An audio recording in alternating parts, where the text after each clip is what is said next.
ये आपके। अगला प्रश्न श्री थावरचंद। प्रश्न संख्या 223। माननीय अध्यक्ष महोदय, मुझे जवाब मिल गया है। मंत्री जी के उत्तर में स्वयं स्वीकार किया गया है कि प्रधानाचार्य के 5,445, व्याख्याता के 20,951, वरिष्ठ अध्यापक के 34,332 तथा अध्यापक लेवल सेकंड के 8,743, अध्यापक लेवल प्रथम के 7,706 अर्थात कुल मिलाकर 86,369 से अधिक शिक्षक पद खाली हैं, जबकि भर्ती प्रक्रिया मात्र 17,075 पदों की बताई गई है। तो मंत्री जी यह स्पष्ट करें कि शेष लगभग 70,000 के आसपास रिक्त पदों को भरने के लिए सरकार की क्या ठोस योजना है? क्या इनके लिए कोई निश्चित समय सीमा तय की गई है या सरकार ने इन पदों को लंबे समय तक खाली रखने का निर्णय लिया गया है? माननीय मंत्री जी।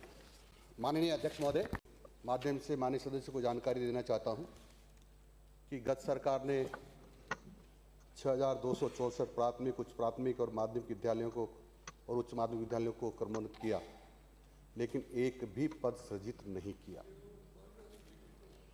और इसी प्रकार से जो अंग्रेजी विद्यालय, जिनको महात्मा गांधी विद्यालय कहते हैं, उनमें भी उनको भी क्रमोन्नत किया, एक भी पद सृजित नहीं किया। यानी लगभग 50,000 पद ऐसे हैं जो सृजित नहीं किए। यदि एक विद्यार्थी को, एक अध्यापक के 30 बच्चे भी जिम्मे मानते हैं, तो इन्होंने काफ़ी हजारों लाखों बच्चों का भविष्य अंधकार में किया। यानी वो कक्षा में तो बिठा दिए, लेकिन उनको पढ़ाने वाला कोई नहीं था। ये कांग्रेस ने जबरदस्त अत्याचार और बच्चों के साथ किया है, उसके कारण से उनकी शिक्षा अंधकार में हो गई है। अब माननीय अध्यक्ष महोदय, हाँ, ये मैं बता रहा हूँ। ये आपका काम नहीं है, आपका प्रश्न हो तो आप पूछना। माननीय अध्यक्ष महोदय, हमने भर्ती वर्ष 2024 में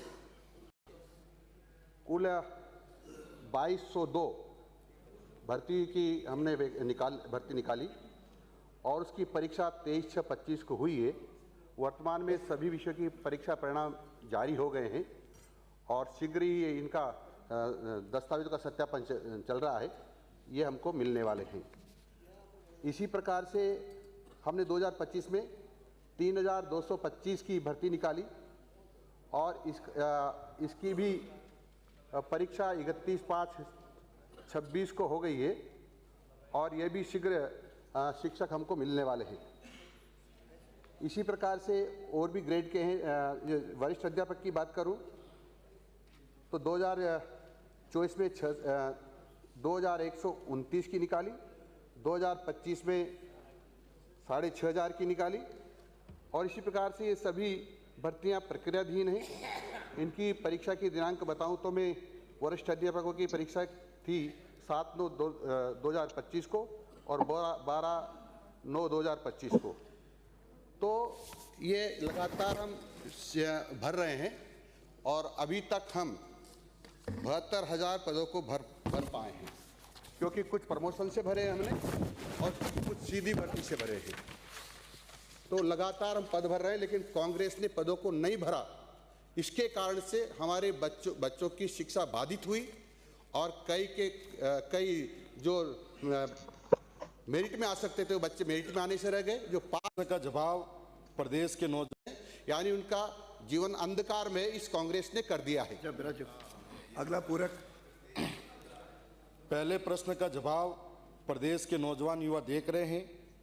70,000 पद खाली है, उसको कब भरेंगे इसकी बात नहीं। मैं दूसरा पूरक प्रश्न पूछना चाह रहा हूं आपके संरक्षण के माध्यम से। मंत्री जी के उत्तरानुसार बेसिक कंप्यूटर अनुदेशक एवं वरिष्ठ कंप्यूटर अनुदेशक के लगभग 2300 पदों पर भर्ती प्रक्रियाधीन है, जबकि पीटीआई सहित कंप्यूटर अनुदेशक के 692 पद तथा वर्ष 2022-23 में अब तक विभिन्न विभागों की भर्ती में अनुसूचित क्षेत्र के अनेक पद परीक्षा में 40% न्यूनतम उत्तीर्णांक बाध्यता कारण रिक्त या बैकलॉग रह गए हैं। ऐसी स्थिति में यह स्पष्ट किया जाए कि क्या सरकार अनुसूचित क्षेत्रों में लागू 40% न्यूनतम उत्तीर्णांक बाध्यता हटाकर 2022 से पूर्ववत मेरिट आधारित चयन प्रक्रिया अपनाकर इन सभी रिक्त पद एवं बैकलॉग पदों को भरने का निर्णय लेगी? यदि हाँ तो कब तक, और यदि नहीं तो इसके स्पष्ट कारण क्या हैं? जबकि इस बाध्यता के कारण कई भर्ती में, सर एक सेकंड, कई भर्ती में विशेषकर बता रहा हूँ, इसमें द्वितीय श्रेणी गणित विज्ञान में एक भी एसटी अभ्यर्थी का चयन नहीं हो पाया है। क्या सरकार यह मानेगी कि इससे एसटी प्रतिनिधित्व समाप्त होने जैसी स्थिति आएगी? 40% बाध्यता अंक हटाने का विचार रखती है रहने माननीय मंत्री जी। नियमानुसार सभी पदों को भरेंगे और शीघ्र अतिशीघ्र भरेंगे। ठीक। अगला प्रश्न श्रीचंद कृपलानी। आने का विचार रखते हैं या नहीं रखते इस शीघ्र अतिशीघ्र भरेंगे। ठीक। अगला प्रश्न श्रीचंद कृपलानी।